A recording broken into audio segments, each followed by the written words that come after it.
The first loud call from the elephant broke the quiet air of the savannah. Ranger David spun toward the sound.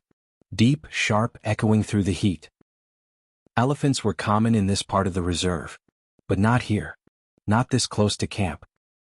He climbed onto the jeep's hood, scanning the horizon. Dust hung low over the acacia trees, shimmering in the midday sun. Then he saw her. A lone elephant mother stood at the forest's edge. Ears flared, trunk raised, her call raw with urgency. "Easy, girl," David murmured. "What are you doing out here alone?" But she didn't run. She turned, took a few steps toward him, then stopped, swinging her trunk, eyes fixed on his team. She wanted something. Another trumpet, shorter this time. She turned again, moving back toward the trees, pausing to look over her shoulder. It wasn't a warning. It was a plea. "Gear up," David said. "She wants us to follow." The heat clung like a second skin as they followed her through the scrub. The elephant led urgently, not charging, not panicking, but moving quickly, glancing back every few meters. The rangers jogged to keep up, packs jangling with tools and ropes. "Something's wrong," muttered Samir, the youngest in the crew. David nodded. "Stay alert." They pushed through tall grass until the smell of mud hit. Heavy, wet, suffocating. The sound came next. Low grunts, splashing, the frantic slap of water against skin. At the river's bend, the scene came into view. A young calf was trapped chest-deep in sludge, its small trunk flailing weakly above the surface. Each movement dragged it deeper. The mother stood a few meters away, trembling, trumpeting again, but not at them. At the mud. At her own helplessness. David swallowed hard. "We've got one chance to pull it out." The ground squelched underfoot as the rangers dropped their packs. The mother shifted her massive weight, ears twitching, eyes locked on every move they made. "Ropes first," David ordered. "Keep low. No sudden noise." They worked fast. Two men tied one rope around a sturdy trunk while David and Samir waded into the edge of the mud. It sucked at their boots immediately, thick as cement. The calf let out a panicked cry, high and sharp. The sound tore straight through the air. "Easy," David said, voice low. "We're here, little one." The mother trumpeted, feet shifting. Her trunk lifted, hovering above them like a question. "She's nervous," Samir whispered. "She's terrified," David corrected. "But she's letting us try." They dug by hand, scooping mud away from the calves' legs. Each time they freed an inch, the river pulled more water into the pit, refilling it. Sweat and mud smeared their faces, arms shaking from effort. "Ropes ready?" a voice called. David looped it under the calf's belly, careful not to hurt it. The mother roared, stepping closer. Mud splashed against his chest. "Back, girl, please." But she didn't attack. She stopped just meters away, trembling, her breath deep and shuddering. "Pull," David shouted. The rope went taut. The calf's body lurched, then sank again. Pull again, slow and steady. The men strained, boots sliding in the mud. One heave, two. They couldn't get any purchase in the soft mud. Then something incredible happened. The mother stepped closer to the rangers, her massive bulk casting a shadow over them. She wrapped her trunk around the rope just behind Samir's clenched fists. He and David looked back, and a moment of quiet understanding passed between man and beast. The calf kicked in desperation and slipped deeper into the mud. "Keep going. Pull." With the elephant mother's help, they made steady progress. The rangers found a foothold, and she pulled on the rope with the strength of 20 men.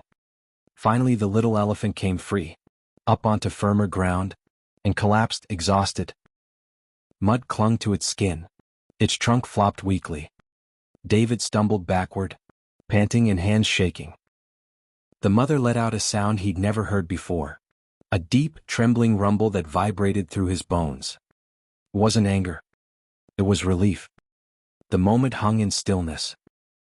The mother moved forward slowly, cautiously as if afraid it was still a dream. The ranger stepped back, giving her space.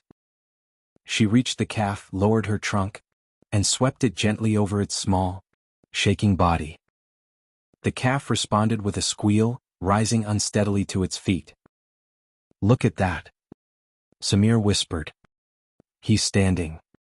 The calf pressed against her leg, mud sliding off in thick ribbons. She curved her trunk around its head, pulling it close in an embrace so human it hurt to watch. David wiped a hand across his face, smearing mud and sweat. "She knew to come for help," he said quietly.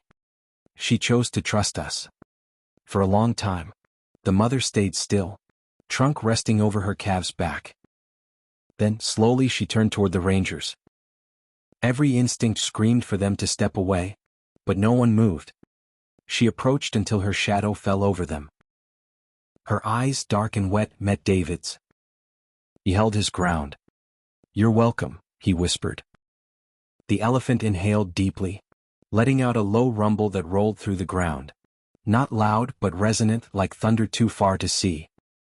The calf trumpeted once, small and clear. Then, with deliberate grace, the mother guided her baby toward the trees. They stopped once at the edge of the forest. The mother turned back, trunk curling briefly in the air. David swore the gesture was a wave. When they were gone, the only sound left was the soft rush of the river. No one spoke for several minutes. Finally, Samir said, "I've worked here 3 years. Never seen anything like that." David nodded slowly. "Neither have I. And I don't think I ever will again." The rescue left the riverbank scarred and silent. Mud prints stretched in every direction, human and elephant alike, fading under the weight of dusk. David and the team packed their ropes, their hands trembling from exhaustion. The radio crackled with static as the first drops of rain began to fall. They stood in a loose line watching the mother and calf move toward the horizon. The calf stumbled once, then steadied itself beneath her shadow. For a long while, none of them spoke. The weight of the moment said it all. "Mission complete," Samir muttered, voice rough with disbelief. "Never thought I'd say that about an elephant rescue." David chuckled, the sound half laughter, half relief. "Neither did I." As the last of the light drained from the sky, they drove back to camp. The jeep rattled and bounced over dry roots and stones, headlights slicing through the dust. In the back seat, a coil of muddy rope lay like a sleeping serpent, the same rope that had held life and danger in its grip just hours before. When they reached the ridge, David stopped the vehicle. Below them, the plains glowed under a rising moon. Far in the distance, he saw movement, small, slow, and steady. The elephant mother, walking beside her calf. She paused once, lifting her trunk into the air, her silhouette framed in silver light. David didn't breathe. Then she lowered it, turned, and disappeared into the tall grass. He exhaled softly, shifting the jeep into gear. "Let's go home," he said. Months passed. Then years. Recruits came. Old ones left, but the story stayed, told in pieces around late patrol fires, in quiet tones between sips of coffee.